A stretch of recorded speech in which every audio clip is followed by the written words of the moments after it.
This is game 2 of the Setons versus World, where the World side didn't get the best teams, but 2 games were played anyway. The second game was played on FAF, so it's 3-6-0-3. Something that the Setons side might not be very used to. But here we basically have the HB clan plus Mr. White. Most World players probably don't know about the HB clan, but they're really good. It would be actually nice to see the tag, the Annihilation Gods, come up with the Setons team. They actually have some great players for Setons, like Ubergeek, who's actually in this game. This is actually Garley here. Ubergeek's playing on Rock. Tag Seton, Wet Lettuce, all those players. It'd be great to see a clan match on Setons. But let's see here on the World side.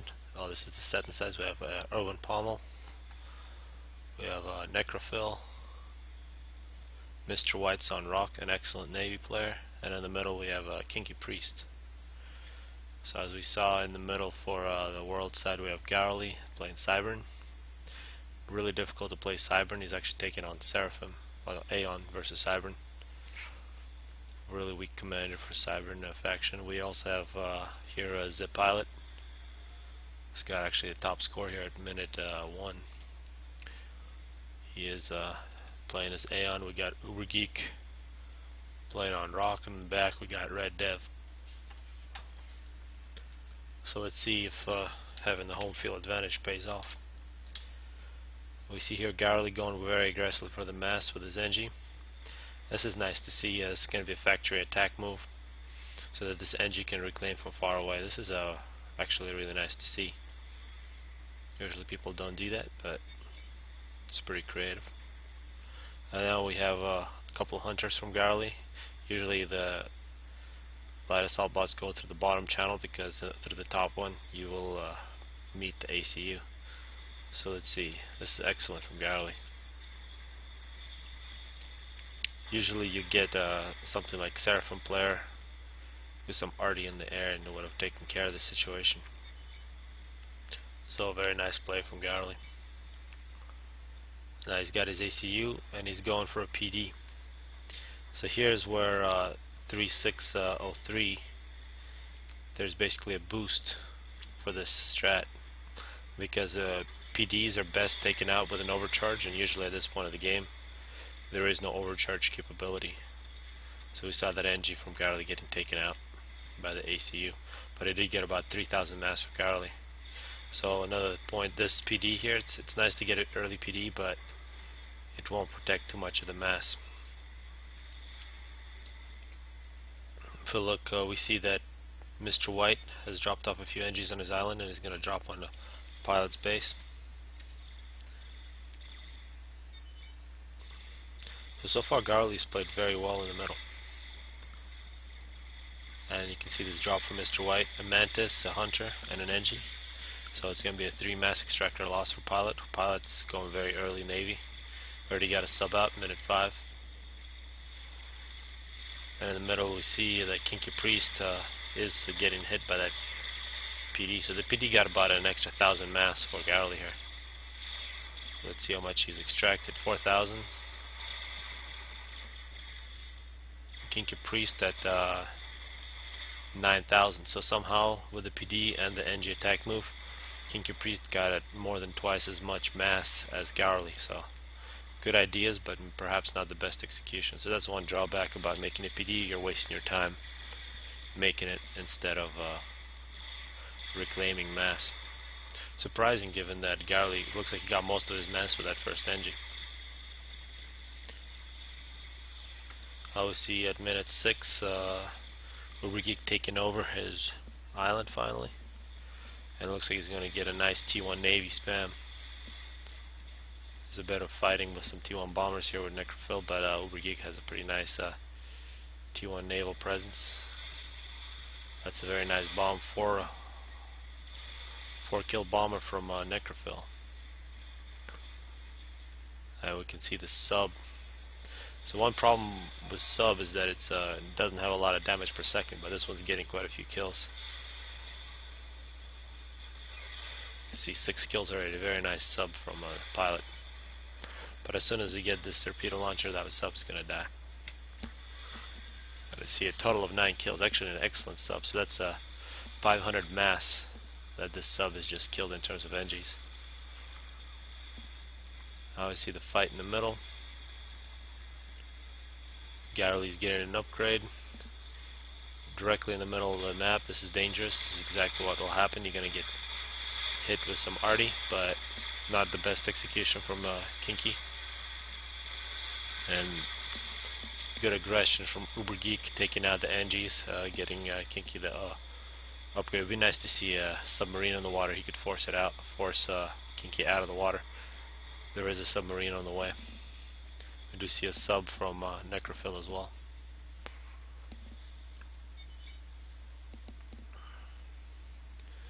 And actually, even here at 8 minute, Mr. White still has control of those 2 or 3 mass extractors from Pilot. See some nice dodging of those bombers. See, the Pilot has gone with T2 Navy already.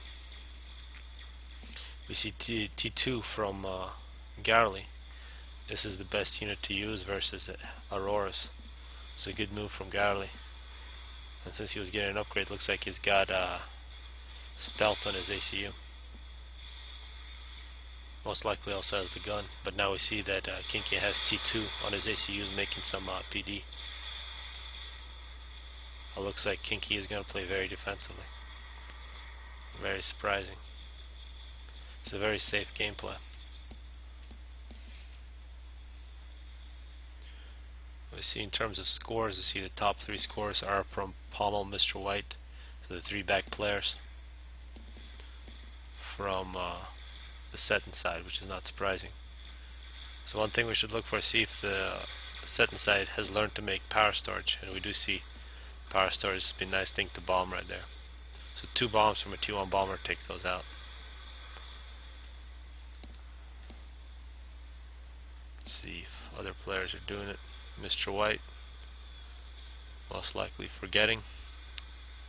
He's got a whole bunch of power, so let's see. Still only has 4,000 power capacity.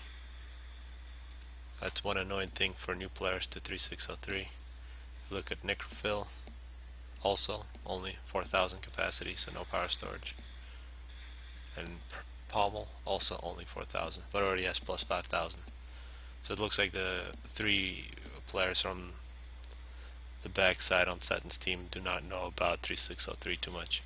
We do see a submarine versus frigate fight here. It's a perfect counter to these frigates. It looks like Necrophile saw that Uber Geek went with frigates and just built a whole bunch of subs. All these are Sarah subs, the weakest T1 subs, but now we do see a destroyer from Uber Geek. It's gonna just decimate those subs. Looks like King Caprice is just going to build up a nice defensive wall, some T2 PD, and not bother with attacking, while Garley is now getting an upgrade. He's got a nice force. He has paused everything, so most likely these 2 players will just tech. We do see a single destroyer from Pilot running away. Pretty big naval force here, Cybern. We got a stealth boat plus a destroyer with a bunch of frigates. All that Pilot has is a destroyer and a sub. He has had some economy issues, given that he basically hadn't had the benefit of his 3 mass extractors up on top. And now he's about to lose them again. Pilot got a second destroyer out, minute 13. And in terms of air, it's probably going to be very unfair, given Pommel's one of the best air players in the game. Red Dev does have some ASF, but he's actually using T2 engineers to assist. So that's not the most mass effective way. And T2 ground factory, that's an extra about 700 mass wasted.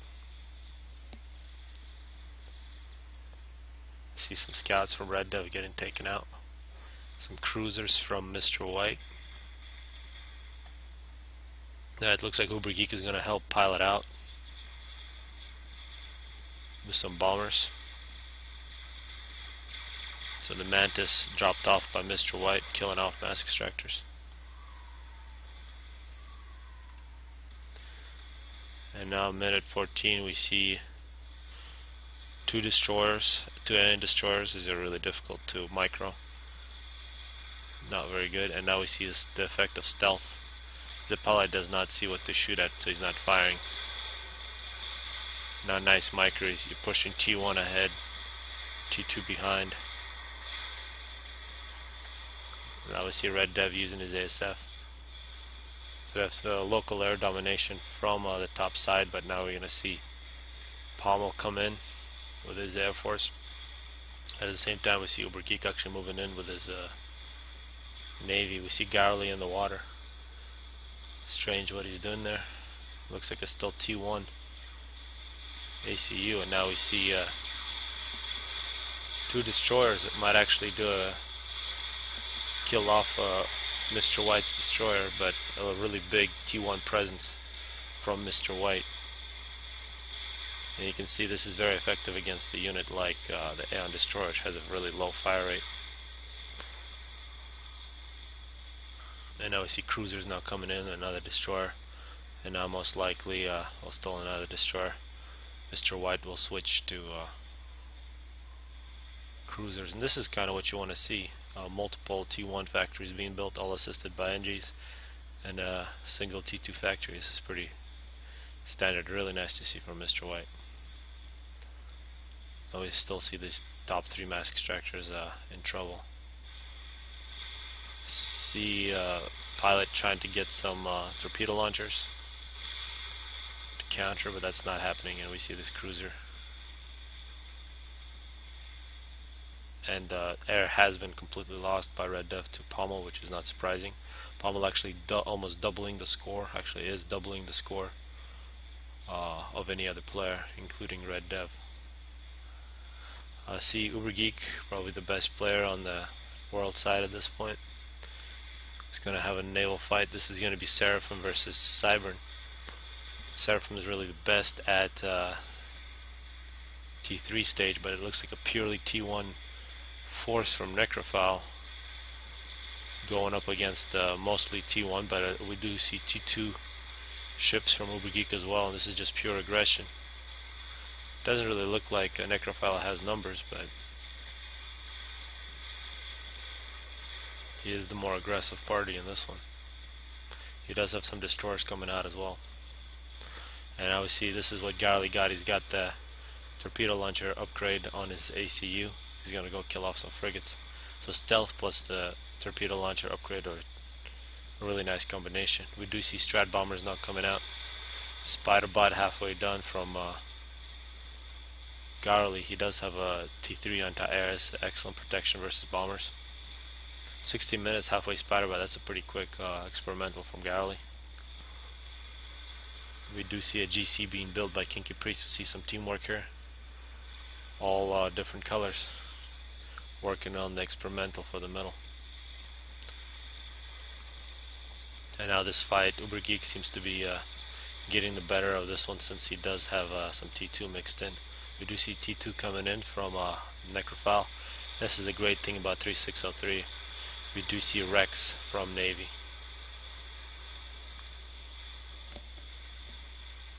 See a stealth field, the generator from Cybern. You can see these destroyers are actually quite nice from a Seraphim. We haven't really been seeing a lot of air versus Navy in this one. I see that Strat bomber from Pommel getting killed by T1. Now just taking out mass extractors. Looks like it will be killed by T1. It's pretty tragic. And as the pilot's losing his base, this is minute 18. Not much he can do at this point. Now the fight in this other ocean is quite nice. It looks like Necrophile based on the score has a little bit of better eco. And in terms of building capacity at the navies, he really has a really nice situation going here. We see that it looks like Ubergeek is switching to stealth subs. These are nice units from Cybern. And now it's going to be a T2 versus T2 fight. This is excellent use of Rex from Ubergeek. This is something that all the players who play in Setons on 3603 should do after your naval fight. Drop in some NGs. We see multiple destroyers from Necrophile. We also see 2 destroyers from Ubergeek. 17 kill destroyer. This is a very nice unit. Overall a very even fight.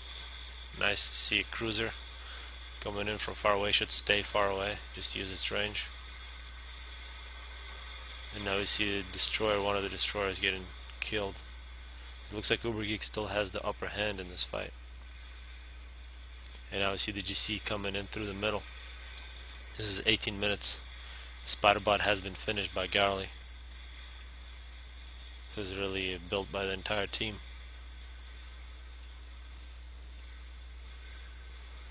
Garley's going to be in trouble with that GC chasing him down. Not good to feed the GC. Now we do see some 2v1 Navy from Kinky Priest, and there goes Garley. This is minute 19. It's been given over to Ubergeek, so Ubergeek now has a Spiderbot. Doesn't look like that GC took too much damage, so it should be able to walk through that Spiderbot quite easily. We also see some T2 bombers from Mr. White. That's going to assist. You can see some more drops from Mr. White onto Pilot's base. And it's going to be the experimental. This is a GC is called the Real Genius, and it's going to kill the Spiderbot. And now it appears that the fight has been swinging over to Necrophile even before Kinky Priest sent in any of his T1 force. Multiple destroyers now coming through from Necrophile. Not surprising given how much build capacity he's putting on his navy. If we compare his mass production, he's at plus 200.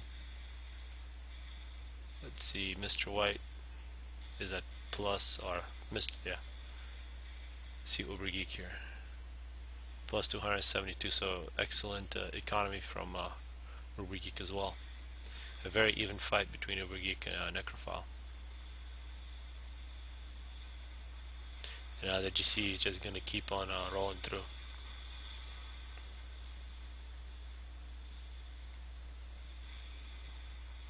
It's now Garley stating the obvious that a lot of the good world players could have really made this much more interesting.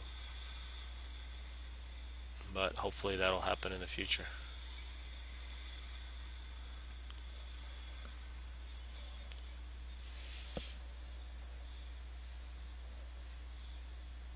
And of course Pommel also stating the obvious. But it's something hard to understand for some people. And now we see that the Setons players are learning about 3603, dropping off some NGs at the Rex. See a nice gunship force from Kinky Priest.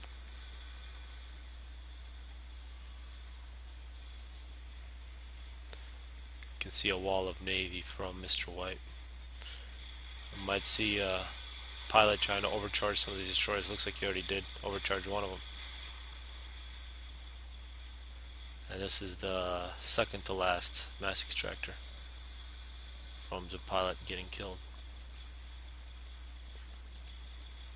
So really the only player who did very well for the world side was Ubergeek. Has played quite a few Setons games, so he knows what's going on. Surprising this GC is not moving forward.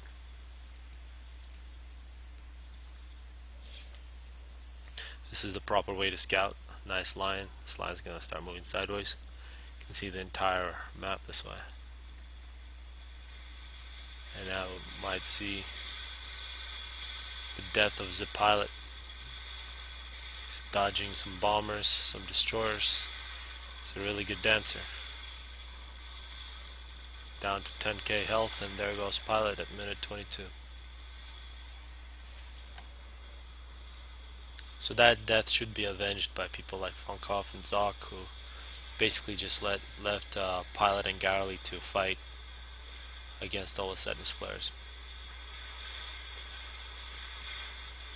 And that's a 2v1 fight, which is not going to be fair. for Uber Geek, and we see the gunships very effective, especially against Cybern. No shields for Cybern.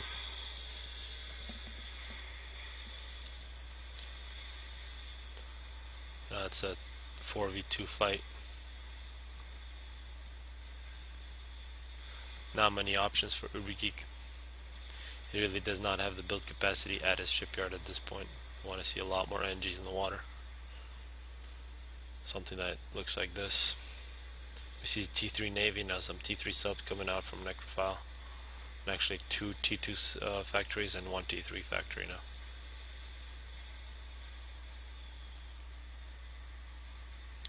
And more gunships coming through.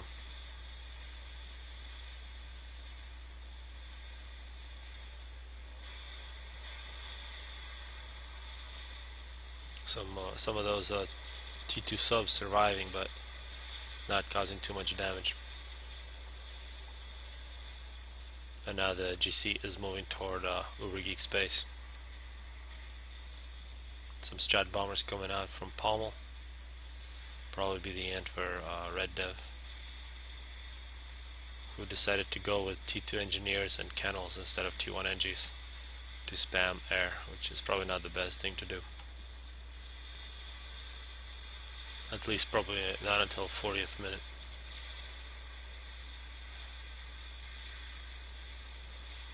So looks like Sparta or Uber Geek just standing there. No plans for a megalith. The megalith is really the only thing you can do at this point when a navy is about to beat you.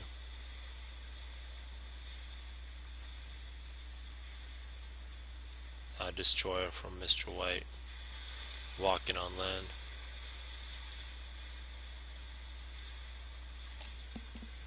And here comes the GC. It's also standing once again. The real genius is just standing there. Forgot to move.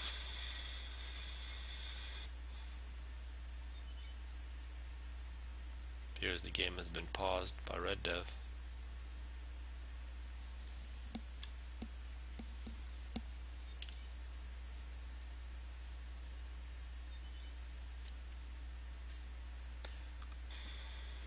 And now it's been unpaused again. But while that was paused, the GC got a new move order. It's going to get a lot more kills.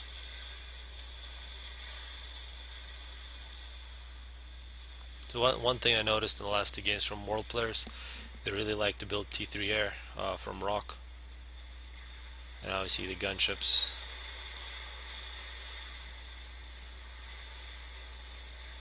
Not much can be done by Uber Geek. Some Strat bombers coming in now. Looks like they're just targeting mass extractors. Pretty nice anti-air from Red Dev. It's going to be very hard to crack that. Now Uber Geek's ACU is moving through. Might try to sneak by and go into the water or something like that. But now a lot of gunships. And some more Strat bombers. There goes a T3 power from Uber Geek.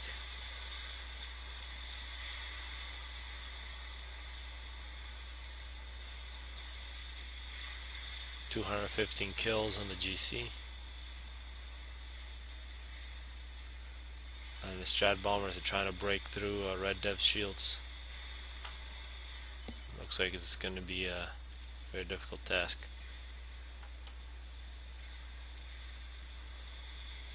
And now the real genius is chasing down Sparta.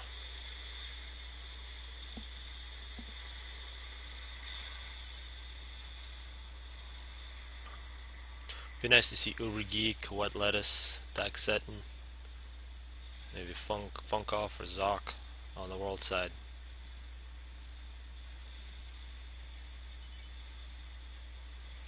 And there goes Sparta. Good game.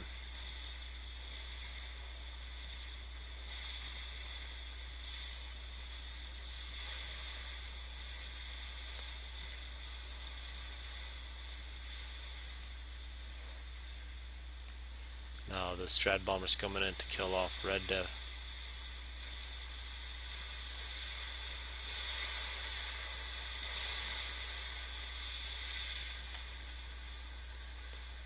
Uber Geek will be last killed. Surprisingly, he's still alive. But the Navy from Necrophile will finish this off.